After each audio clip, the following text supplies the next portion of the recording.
ever since PlayStation moved their headquarters to California, a lot of people noticed some very disturbing changes. For one, there was this press release that Sony is working on AI. And the AI is not meant to improve your gaming experience. The AI is actually meant to spy on you. You see, if you're playing a video game on a PlayStation and you're doing voice chat with a friend of yours, the AI is there to make sure that it acts like your mommy and daddy and you don't say any offensive things. Because if you say any offensive things, then you can get banned. Isn't that amazing? It's like going to a restaurant and a waiter being at the table, making sure that you follow the terms of service for speech to that restaurant. And if you say anything offensive, then the waiter gets to kick you out without you actually having your dinner, despite the fact that you paid for it. Yeah, so, like that seems to be very Orwellian, but it doesn't stop there.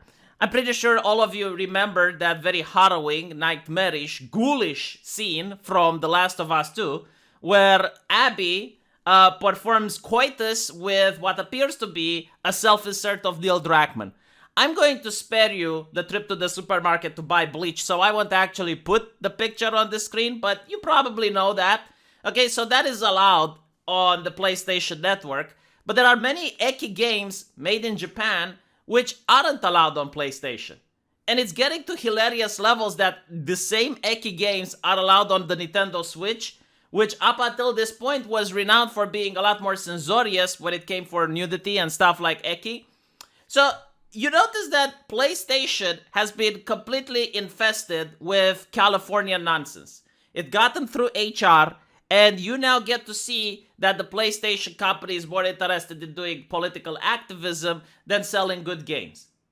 So now you have the boss of the PlayStation studio saying we are in some ways very much a Japanese company still. I mean, this is stand-up comedy level. So, first of all, we have to understand that we live in a timeline where American consumers have come to the conclusion that American entertainment is shit and Japanese entertainment is the bomb. The actual American people that are buying entertainment are disgusted with American entertainment and instead they favor Japanese entertainment. And you can see this when it comes to sales. Comic books are down, manga is on top. The first 20 comic books sold, manga. I keep reminding people because maybe you're a new person watching this channel, you're not aware of it. But like the numbers speak, Masons. The dollars are telling us how things really are. And not only do the Americans go like, this is American entertainment, bleh, but they're now accusing a Japanese company, allegedly, of being American. And it's like, you're not a Japanese company. Get out of here. You're fake. You're a faker. That's pretty much the situation we're in. To the point where you have the studio boss at the PlayStation having to come up and say that, no, they're sponsoring a lot of teams in Japan to make video games and they really respect the Japanese gamers and bullshit. Absolute bullshit. Now, if I were to show you what the people in the comment sections on this website are saying, I think I would get a community guideline strike violation from YouTube. Because they're using a lot of gamer words and they're making comparisons between Netflix and PlayStation. They're not very charitable comparisons, okay? Like what Netflix prides itself with, emphasis on pride, the people here are tearing it apart using gamer words, all right? Just so you can understand what the comments are all about and why most websites on the internet are absolutely sure that they removed comment section, that they gave comment section disabilities in order not to allow the consumer to express themselves. And probably why Sony feels the need to have an AI that constantly listens to you when you play on PlayStation. Yeah, probably that. But it's quite interesting because no one is buying it that they like Japanese gamers. Like you only like Japanese gamers unless, as long as they're under the umbrella of the Californian culture.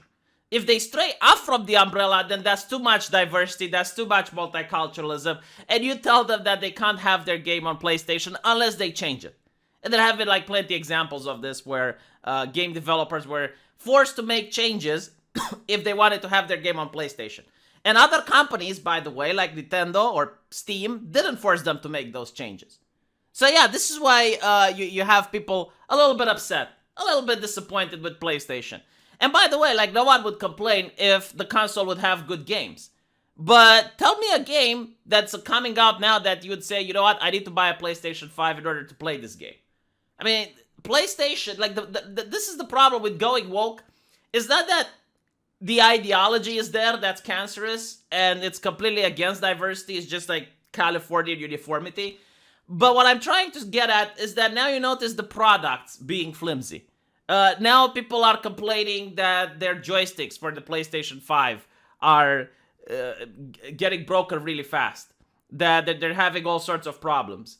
And you notice that the console doesn't have many exclusives, doesn't have many good games. Right? Like, it's a drop in quality because the people that are woke are not talented people, number one. If they were talented, they wouldn't be woke. And the second problem, these are people that are told how to think and how to follow orders and how to not deviate from the crowd. Again, look at J.K. Rowling, okay? Like, J.K. Rowling's 100% on board with progressive culture. The moment she deviates a little bit, she's out. That's pretty much how it works in a corporation as well. Like, you have to 100% agree with whatever the company is telling you to. So that destroys creativity. It stifles people that are able to think for themselves and they are able to create for themselves. And there you have it. This is why this is happening. I am glad that people on the places where we can have forums are telling PlayStation that you won with their criticism. And yeah, I mean, we'll see where this goes. Personally, I just don't see consoles being a thing in the future. They're becoming more and more extinct in favor of mobile phones. Which, by the way, is not a good thing either. I mean, anyone who knows anything about mobile phones, they are games filled with microtransactions. And worst of all, Raid Shadow Legends has never contacted me up until this day to do some sponsored content for them. So, I don't like them. I suppose maybe in the future, if PlayStation has, like, really good VR, and it's a lot cheaper to get a VR, like, some people might want to buy it. But right now, like, anyone who buys a PlayStation, I generally don't know what you're doing. Like, why are you spending money on that? Just give money to some poor people. Just do something else. It's not worth it. The same money that you spend on a PlayStation 5, you can spend on a PC. It's going to be a lot better and probably a lot less censorious without a corporation pitching in to hear what you're saying when you're trash talking with your friends. You can play without mommy and daddy, which is now the corporation. You can play without the corporation if you play on PlayStation. But hey, I'm willing to change my mind if someone in the chat can tell me what's the advantage on owning a PlayStation. Because the exclusives, they're not worth it, and they're very few in between anyway. I generally, like, don't see any positive aspect of buying a PlayStation, and it's very sad. There's a lot of aspects of buying a Nintendo. One of you guys gave me a donation so I can buy a Switch. I don't really have time to play it, but my fiance, who's not into video games, can't unglue herself from that thing. So, I mean, it's not like consoles are dead. It's not like you can't make games for them. It's just that, well, once a company gets woke, doesn't have talented people in, and there you go. Let me know what you guys think, and I'll see you in the comment section. Take care.